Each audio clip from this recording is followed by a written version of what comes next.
Am I the asshole for calling the police after my mom abandoned my siblings at my doorpost moving out? When I became 20, I left my parents' house because it was intolerable. My name is Ethan, and I am currently 22 years old. They acted as though everything I owned belonged to them as well, frequently gave preference to my younger siblings, and utilized me as unpaid labor. When I moved out, my father, Mark, told me to remain away and not let the door hit me on my way out. I had been working at the same full-time job for almost 4 years, and I rented the tiniest and most economical apartment I could locate. Not even a month had passed when my parents, Mark and Emily, began phoning me to beg me to come back because someone else needed to look after my brothers. I said no, enjoying my newfound independence. Eventually, my father insisted that family should come before personal independence and made me move back and pay them rent. I responded that for once, I was living for me and that my life mattered too. We didn't talk for months after he said, "Let's see how long you last without us." I'm not sure what he was expecting, but I got along just fine without him. My family and I gradually began to patch things up once they came to terms with the fact that I wasn't going to return on my knees. They clearly found it difficult to accept that I now controlled the situation rather than them. Even though the two closest to me were in their late teens, they nevertheless pleaded with me from time to watch my youngest siblings. Since they had always thrown the babysitting load on me, my parents' refusal to take on the responsibility seemed hypocritical. They gaslighted me when I brought this up, and then they once more were silent for months. In the end, it was them who returned to seek my assistance. I recently purchased a used gaming console, but I was only able to afford the single game that was included. My mother requested me to keep my two youngest siblings for a bit one Saturday. I was left alone with them in my tiny apartment all day after she essentially pushed them inside and walked off. I contacted my mom and insisted that she come grab the kids, which is why she didn't come back until after 10 o'clock. She didn't like that I interrupted her enjoyment.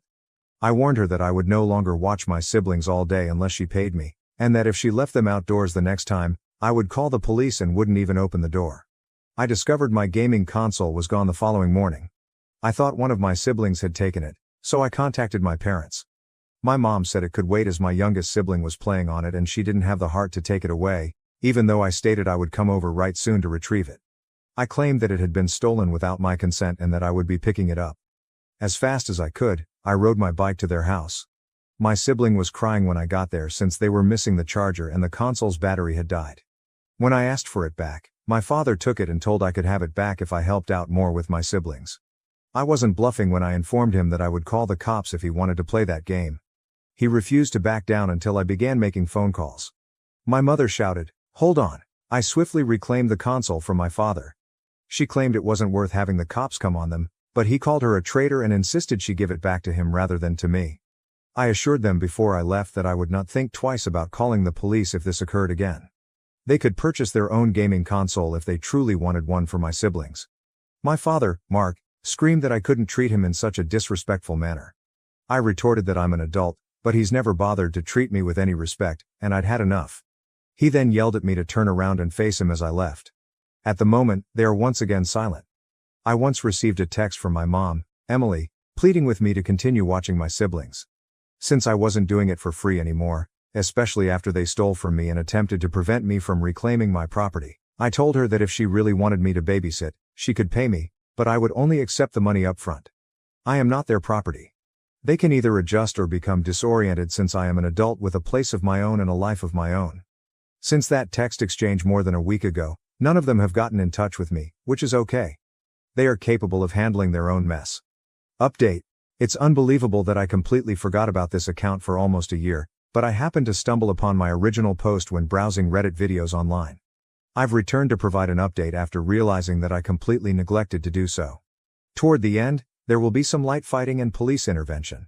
I thought I'd bring it up even though I'm not sure if that counts as a trigger warning. I recently wrote about my parents' refusal to return my gaming console after one of my siblings stole it, as some of you may be aware. If my parents ever drop my younger siblings off at my door without asking again, a lot of commentators advise contacting the police or CPS. I waited and waited, but it had been around 3 months since my mother had last called, and I wouldn't watch my siblings for free. Then it came at last.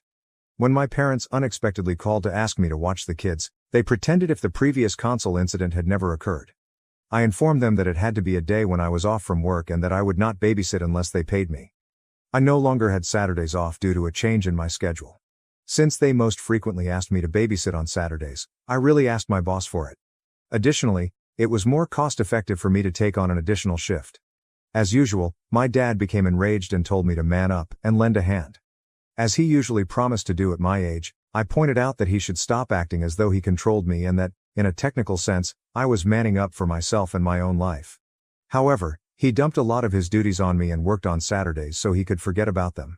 I was finished with their demands, as far as I was concerned. My mother grabbed the phone away from him after he began screaming into it. Since Sunday is my sole day off, I stated that I could only watch on Sundays and that I would only do so if I was paid $40 and my siblings' lunches, dinners, and snacks were prepared in advance. Since feeding them isn't my responsibility, I wasn't going to waste my money on it. I also made it plain that I would call the police to retrieve anything that was taken from me, such as my console the previous time it was stolen. To make it easy for the authorities to verify that it is mine, I kept the receipt from the time I purchased it and wrote down the serial numbers. My mother became enraged and began to curse like a sailor who had just lost a tooth. Before she discovered I wasn't answering and began insisting I say anything, I let her vent while essentially ignoring the phone. My demands were Sundays only, $40, and prepackaged food, or else they could forget about it, I said to her and my father. On the other end of the line, there was a moment of astonished quiet. My mother then blasted me once again, claiming that my younger siblings, who are 13 and 16 years old, had to take over for me because I was no longer there and they needed a vacation. "Oh, like how you guys gave me breaks?" I asked, laughing. As never before. My mother attempted to claim that because I was the eldest child, things were different. I explained to her that it wasn't different at all. I had lost out on a lot of my youth because they had parentified me. It is hypocritical of them to pretend as though I should take over again now that I am living on my own without them. The two teens living with them are capable of doing anything I used to do. My mother went into victim mode and said that my adolescent siblings were disobedient and unheard. Since I was too busy living my life, I informed her that their issues weren't mine and that they needed to find another daycare provider. My father returned to the phone and began to scream at me once more. He was simply blowing hot air and not actually saying anything, so I just laughed at him. My mother retrieved the phone and begged me again. I restated, $50, prepared food, Sundays only, and I would not think twice about calling the police if I received threats or had any of my belongings stolen. My parents began arguing loudly at one another about what to do, so I told them to figure it out and get back to me later. I hung up after that. For a time, radio silence returned. A few weeks later, I was getting ready for work on a Saturday morning when I heard a loud, quick knock at my door, the kind where you can tell they're using both hands.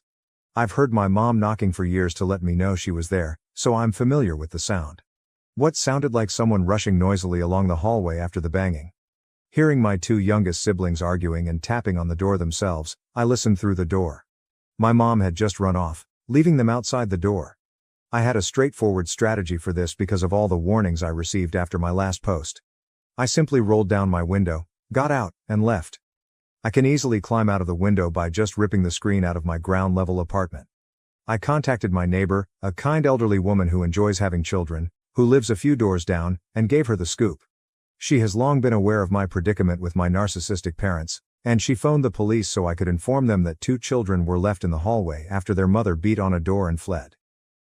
Let's just say that my siblings were picked up by the cops. Later, I got a call from my parents, who were very upset. I asked them what they were so upset about, acting as though I had no idea. When I inquired if my mother had simply left my two youngest siblings at my door without anyone answering, she completely acknowledged that she had left them there for me to watch before running away. She explained that I was already out because I had to work on Saturdays. After a few moments of silence, my mother screamed, "How in the world was I meant to know that?" I retorted that she was solely to blame and that she had practically left her children at my door, hoping that I might have been home on a day that I had previously informed her I worked on multiple occasions. By forcing me to watch them, she was attempting to make me miss a shift. She began offering justifications, but I told her that what she had done was unacceptable and immature. I waited for her to stop weeping for a while before asking if she was finished. She reverted to her hostile demeanor and kept shouting. She shouted that she was being charged with child abandonment by the police. She left the children in the hallway, so I replied that wasn't really my fault. Then I said that if I had been at home and she had refused to come back for the kids, I would have called the police on her too because I had already informed them that I now worked on Saturdays and I didn't want to be forced to babysit anymore. She continued to argue pointlessly for the remainder of the call, which didn't really accomplish anything. In the end, my mom just received a fine and a slap on the wrist because she persuaded the police that she genuinely believed I was home. At least that's what my next sibling claimed when he contacted me. The fact that she had to pay a fine should make her reconsider leaving children at my door and fleeing again, but I'm not sure how much it was. Since my dad was at work and said he didn't know she was going to leave my brothers at my door, he wasn't charged. He was reportedly furious with my mother for doing it. I couldn't stop laughing at this pot and kettle scenario. However, I suppose I must give my old guy credit because he had never done what my mother did. In any case, my mom now has a police record, which is, in my opinion, a first strike in the eyes of the law. Thanksgiving was the turning point after that. I was completely anticipating my parents' invitation to be a trap of some sort. It was too. My dad pretended to be in control while he sat at the table smoking a cigarette during supper. He said, enough was enough, and that he was ending this farce after having my mom sit me down. He informed me that they had no more time for themselves and that the fine my mom had to pay had a significant negative financial impact, so I needed to return home, help with the bills and mortgage, and help raise my siblings. Regardless of how much he tried to command me, I just answered no, and I continued to do so. Even though he's a big man, he became so enraged that he actually attacked me. Fortunately, I'm not either, having acquired some amateur fighting techniques and been going to the gym for months. When he came at me, I kicked him quickly in the balls because I was wearing steel-toed boots too, and then I struck him hard enough in the face that he fell to the ground in an instant. He landed with a loud thud and clutched his groin, vomiting from the pain. I then informed my parents that I could easily prove he attacked me first because I had my phone filming in my pocket the entire time. I complied with my dad's order to leave his house and never return, but not before stealing a turkey leg from the plate and riding home to eat it. The only people who have phoned or contacted me since are my siblings. I marched out like a boss, they claimed, and now dad's poor balls are the subject of constant jokes in the house. I was invited to return for other holidays after spending Christmas with a friend's family. Update: my parents blame me for losing the baby because my mom was pregnant. I now see why my parents attempted to have me return home for Thanksgiving. I have just learned that my mom was expecting her 6th kid. First of all, shortly after my last post, one of my siblings discovered my Reddit account and showed it to our parents. In response, my parents stormed into my apartment and yelled at me, accusing me of being a horrible parent and of arranging for my mom to be detained. Yes, they are. Standing in my doorway, I yelled at them for all they had done, including putting my siblings at my door on a day when they knew I was at work. In any case, that is poor parenting. I would have called the police on mom when she left the kids at my door, so it didn't really matter that I set them up, it wouldn't have mattered in the end. I replied that behavior alone confirms my belief that they are bad parents, and my dad appeared to be about to raise a fist in my direction. Then he said that if he tried to hit me, it would end the same way it happened the last time, and I didn't think my boots, yes, I was wearing them, could hit his balls again. When he remembered what I had done to him the last time, Dad appeared to wince and tense his legs together. In the end, he dragged my mother out by the hand and left. Before he left the corridor, he shouted back that since I was entirely to blame, he expected me to reimburse them for the fine they had to pay for child abandonment. I informed them that I owed them nothing and told them to fuck off. They remained silent in response. I received some extremely horrible news not long ago. After a terrible incident at home, where she tripped on damp porch stairs and fell face down in gravel, my mom, who was about 7 months pregnant, lost the baby. To be honest, when I saw her before that, I had no idea she had been pregnant. She's always been awkward and a little heavier than average, not fat, but just enough that it's hard to tell if she's pregnant or not. She definitely wanted someone to blame because this was her first miscarriage, which is heartbreaking. I destroyed the family by not assisting them and by costing them a lot of money, therefore in her opinion, someone had to be me. She was on crutches when she and Dad returned to my place to accuse me of being the cause. I didn't come home to help when they needed me, thus she lost the baby. I called them out on their attempts to blame me for something that wasn't my fault and their need for free childcare, which led to a quite heated debate. In any case, I assured them, it's not my fault that they became pregnant again when Mom was 45. Dad was too frugal to ever replace or repair the decaying old porch, so blame it on it. When I said that, my father put his hands on me once more and gave me a stinging right hook. I ultimately kicked his ass again after that. I've continued to train out at the gym, and I've gotten stronger since defeating him during Thanksgiving last year. There was no chance for him. My mother's yelling forced me to stop when I lost my temper and broke his nose and knocked out both of his front teeth. My father needed to be transferred to the hospital, so the police called and I was placed in handcuffs. Fortunately, My apartment complex's halls are equipped with CCTV, and I also had my phone camera recording behind me in my unit. When my parents knocked, I began to record. The video clearly demonstrated that I defended myself after my father hit me first. Since it was deemed self-defense, I'm basically safe, but now my parents want to sue me for my dad's medical fees and the fine they had to pay earlier. I defeated Dad, so he won't be able to go to work for a while. He has 2 lost teeth, a black eye, a broken nose, a neck brace, and who knows what else. He is also really upset that he had to shave off his beard. I suppose this makes him even more dead to me because I already thought he was pretty well dead before this. He no longer has the little authority he once believed he had as my father. Because of all the hard work I've put in over the past few months, I'm physically stronger than him and will soon be starting a new job that pays significantly more. I might be able to get a much better place to live after a few years of saving. When my oldest sibling became 19, they called to tell me that I was their hero for beating the living daylights out of Dad and that they were going to leave, just like me. However, my parents found out about my Reddit posts once my next sibling discovered them after hearing about them on YouTube. My mother apparently forced them to show her my post after overhearing them discussing it. They stated she broke items because she was angry. My siblings have expressed regret for letting Mom and Dad know, and they claim that if they had realized Mom was listening, they would never have brought it up. Additionally, both have expressed their happiness that there won't be another child.